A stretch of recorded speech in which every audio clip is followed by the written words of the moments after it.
The dust settled slow and thick on the fresh-turned earth, just as it had on Sarah's heart. 3 months to the day, and Thomas lay beneath the plot she was now measuring out. Folks said she should move on, that the cemetery was no place for a young widow to spend her days. But Thomas, bless his stubborn soul, had always promised her a garden, a riot of color and scent. Now she would give him one, right here. Promise is a promise, even to the dead. She brought her tools, worn wooden handles that Thomas himself had smoothed down, and she started digging. It wasn't just the soil she was turning over. It was the grief, the silence in the house, the future that had suddenly emptied out. The cemetery groundskeeper, an old, quiet man named Silas, watched her from his shed, shaking his head gently. That one's got grit, he thought, the kind that grows slow and stays forever.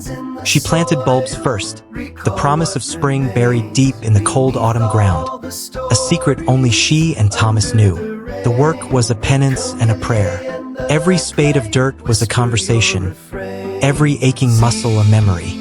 She'd look up at the tall oak shading Thomas's stone, and the world would feel right again, centered on this small patch of hallowed ground. This was her home now, between the quiet stones and the promise of a bloom.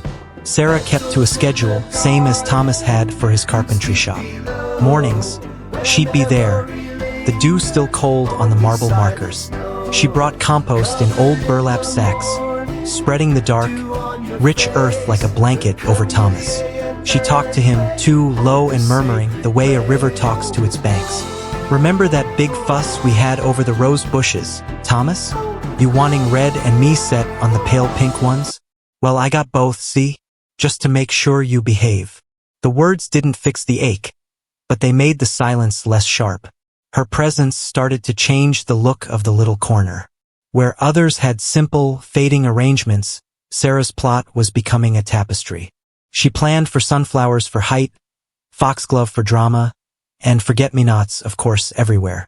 She paid no mind to the other mourners who came and went, a slow procession of sorrow and remembrance. She was only aware of the earth, the way it crumbled in her hand, the way it smelled of possibility. She wore an old straw hat and Thomas's worn flannel shirt, the scent of him faint but still there, a ghost of comfort wrapped around her shoulders. She was building something, not just a garden, but a bridge back to a time when their hands touched. Then came the change, slow and subtle, like the turning of a tide. A single, perfect white camellia appeared one morning, laid right by Thomas's headstone, nestled against the newly planted bulbs. Sarah stared at it, her heart thumping a strange, nervous rhythm. It wasn't hers. It wasn't a flower she'd planted, nor one that grew wild in the cemetery. It was store-bought, cared for, a small, quiet act of respect. She looked around. Only old Silas was near, trimming the hedges down by the iron gates. He caught her eye and gave a small, inscrutable shake of his head, letting her know he was not the one. A chill went down Sarah's spine. She was not alone in this place of the dead. She picked up the bloom. It was cool to the touch, heavy with dew. Who would do such a thing? And why? She put the camellia in her watering can, where it floated, a silent white question mark. She kept working, but now her movements were sharper, her gaze flicking up every few minutes. The easy rhythm of her solitude was broken. Someone was watching her, or maybe someone was watching Thomas. The camellia became a regular thing. Not every day, but enough to make her anticipate its appearance, to make her look for it first thing, before she even knelt down. Sometimes it was a single stem, a blush pink peony, a startling blue iris. Other times it was a small, tied-up bunch of simple wildflowers, the kind that grew in the fields just beyond the town. They were never left in a vase or wrapped in paper, always just laid gently on the cool stone, an offering. Sarah tried to tell herself it was just a kind soul, a stranger who admired her dedication to the plot. But there was a possessive quality to the gifts, a subtle knowing in the choice of flowers. The pink peony had been their wedding flower, a detail no one but Thomas and her, and maybe her old aunt, would remember. A deep unease began to settle over her, a strange mix of fear and an almost forbidden curiosity.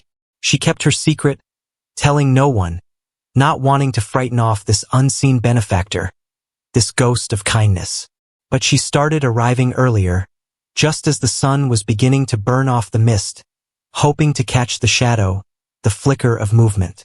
Sarah's vigilance started to pay off. She noticed a new patch of ground, just a short walk down the row, past the crumbling angel statue. It was another fresh grave, maybe a month or two older than Thomas's, but unlike the others, this one was also being tended. Not with the wild abundance of her own, but meticulously, carefully. Only green things were there. Ferns, mosses, quiet little hostas. No flowers, no bright color, just the deep, restful green of life stubbornly holding on. And one morning she saw him. He was a man, maybe mid-40s, lean and tall, dressed in dark, plain clothes. He was kneeling, his back to her, running a gloved hand over the moss. He moved with a quiet efficiency, focused entirely on his task.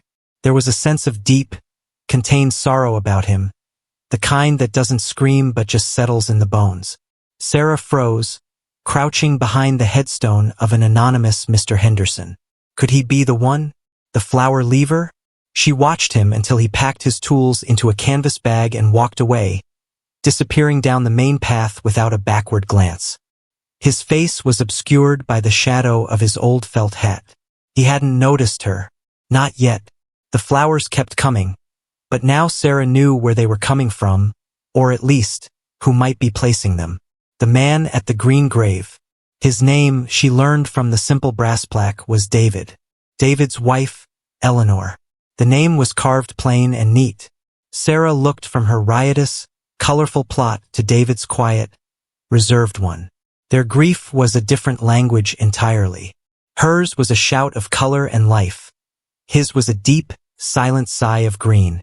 She started leaving small things near his plot, too. Nothing dramatic, just a few perfect, smooth river stones she'd collected, placing them among his moss. A small, silent acknowledgement. I see you too, the stones seemed to say, but he never acknowledged them. The flowers for Thomas continued, each one a bolder statement than the last. A yellow rose, symbolizing friendship. A spray of gladiolus, speaking of strength. It was a courtship, but one conducted entirely by botany, over the heads of the dead. The conflict was now internal for Sarah. She wanted to meet him, to ask him point-blank why he was tending two graves, but fear held her fast. Fear of the answer, fear of breaking the spell, fear of having to share this strange, hallowed ground with another living soul. Their meeting felt inevitable, a storm gathering on the horizon. She started timing her arrivals and departures, trying to be there when he wasn't. But sometimes, just as she was leaving, she'd see his car, a dusty old truck, pulling into the lot. She'd duck behind the shed or hurry out the main gate, her heart hammering against her ribs. She felt like a character in a spy novel, constantly in hiding.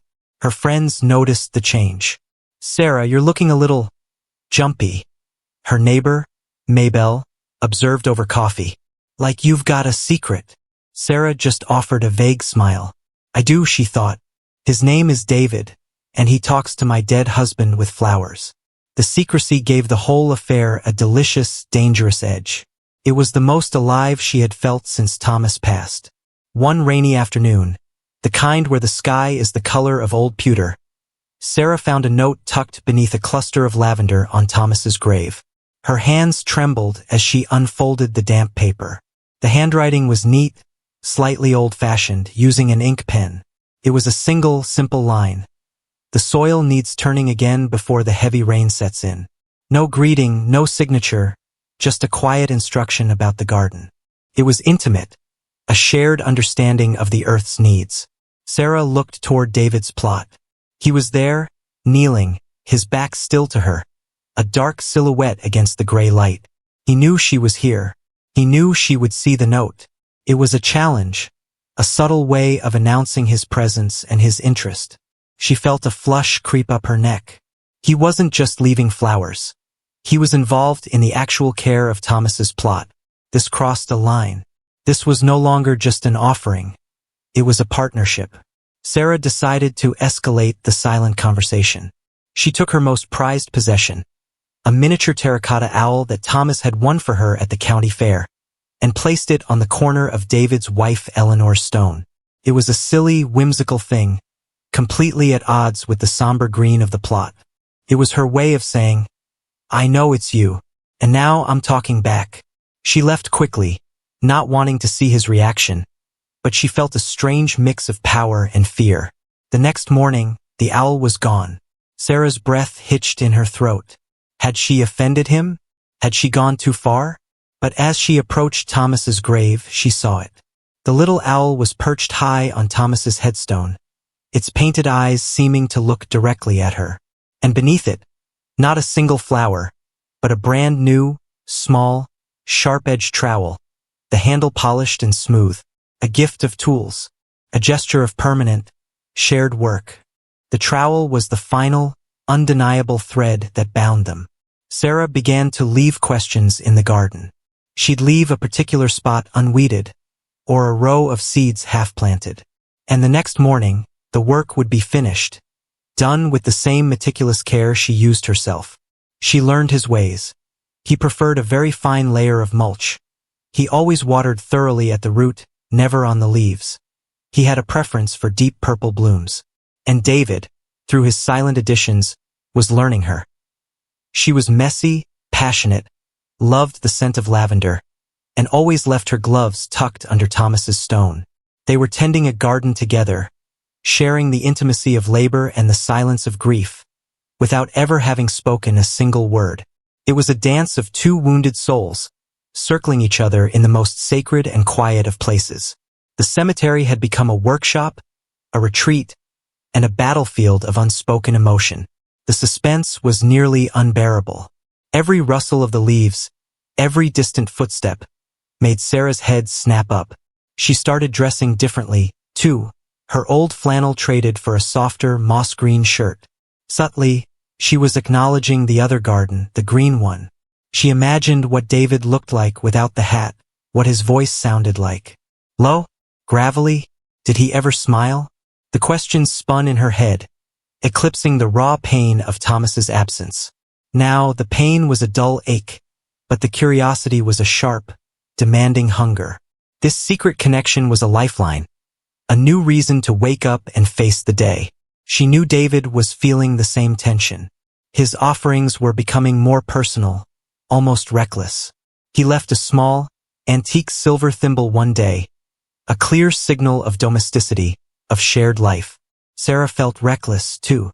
She left a thermos of her best, homemade sweet tea, tucked behind Thomas's headstone.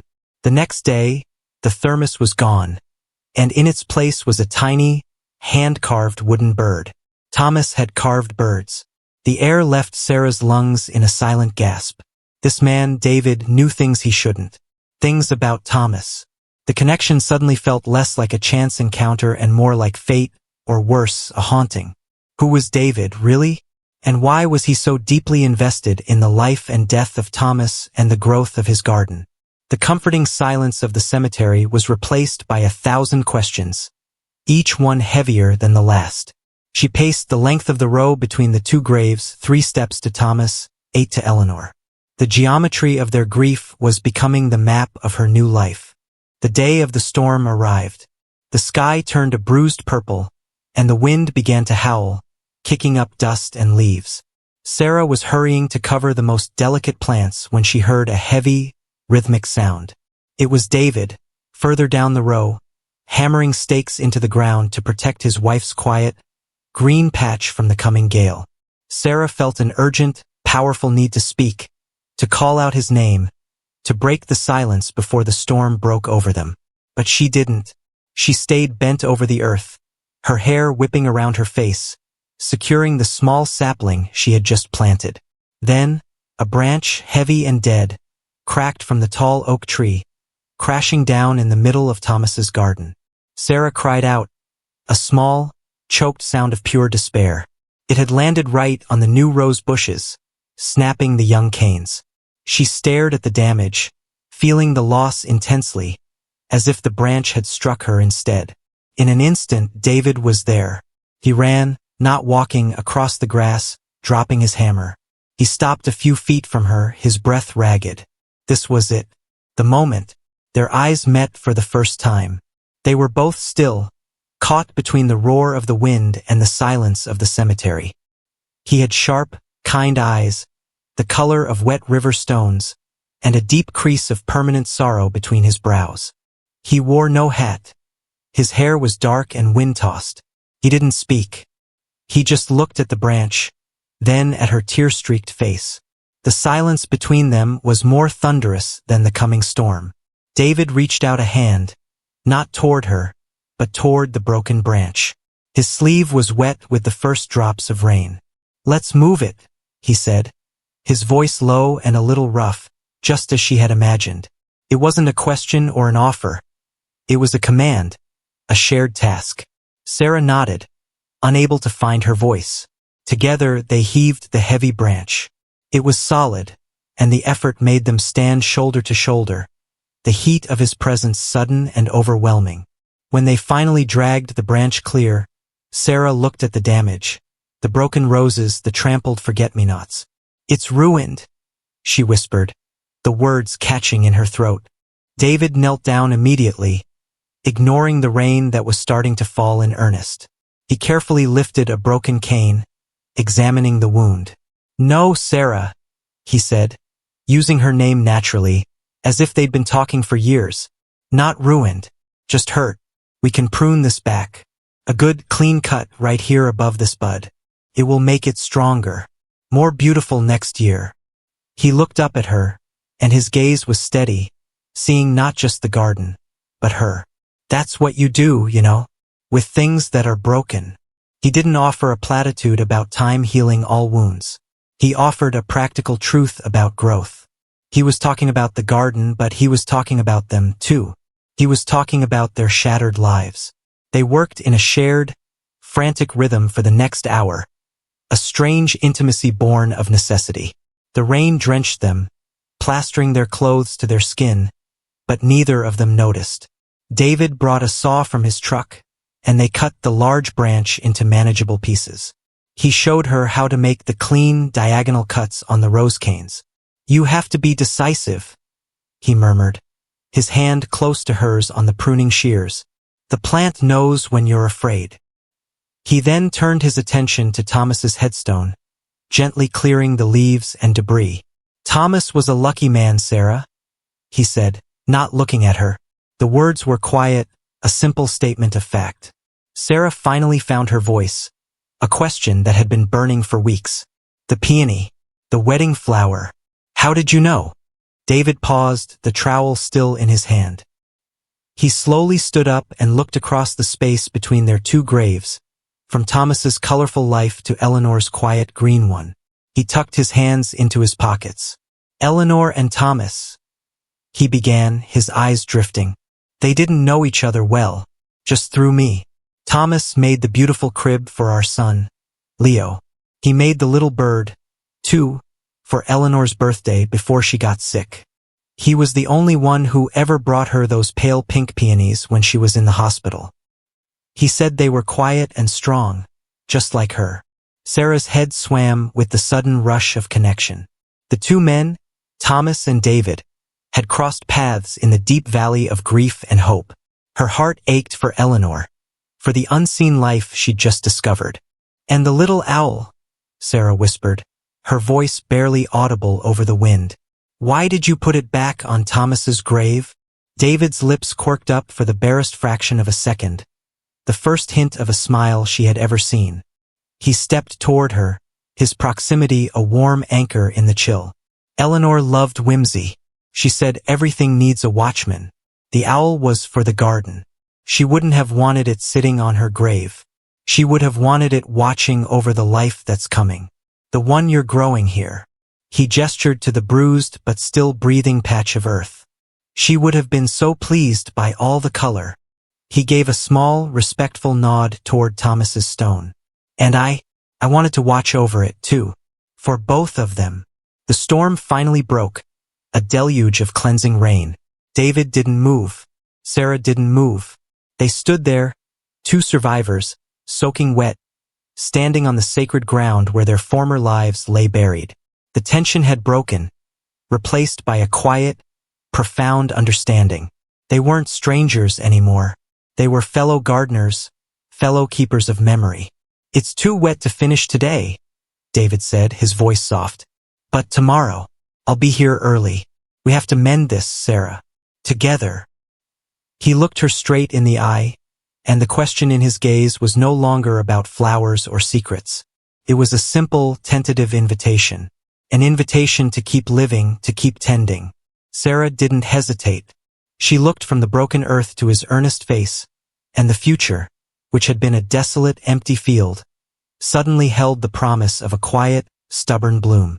"Yes," she answered, the word a small, firm seed dropped into the wet earth. "Tomorrow."